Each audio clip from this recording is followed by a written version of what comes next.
Well, anybody who's had a 2004, 5, 6, 7 Town and Country and needed to change the water pump, you probably have seen those videos online. I hope you have. Anyway, it makes it easier. But there's some things they don't do, or they didn't want to show you, or for some reason, about how difficult it is to really get the pump back in. They're good videos, and they show you how difficult it is because you got to leave the pulleys in place and all that, and I hope you do review those. But what I'm going to show you, now that I finished mine, I didn't think to video while I was doing it because I was too frustrated. I'm old school. I've been fixing cars for many years, back when they still had white wall tires. But this is a most unusual design I've ever seen, and you'll see why. And as you can see, not in the best of conditions. I didn't have a heated garage to get into because I had some other projects going. But this is the lovely little place that Chrysler has chosen to stick this water pump right there. And if you notice, that little space between the frame and the pump is not enough to get the pump in or out when the engine is in place. So I fought with it for hours. I was able to get the old pump out easily by breaking the impellers and prying the sucker out.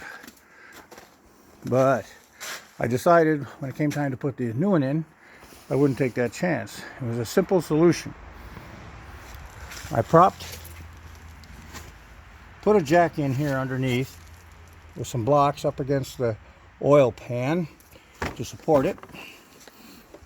And then came up here, and you see these little 3 bolts right there? Those are the engine mount, where it mounts to the engine from the frame. With the jack supporting it, I pulled those bolts out, lowered the jack till it was about 1.5 inches below, and voila, the pump went out, or actually went back in with little or no trouble. And then, of course, you have to jack it back up so you get some clearance where you can get your hands in to finish putting all the bolts in, which you have to do with fingertips to get them started. I would really like to thank Chrysler Corporation for this wonderful design. But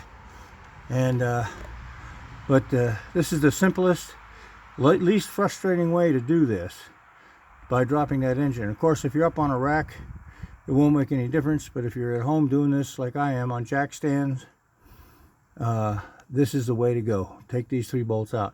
In order to get to those bolts, all you got to do is drop out this right here, your duct intake from your filter to your manifold. Drop that out of the way, and you can get right to the back bolt. This here will move out of the way, so you can get. I used 2 extensions on a 3/8 drive. Got it up where it was easy to work on. Make your life easier, do it this way.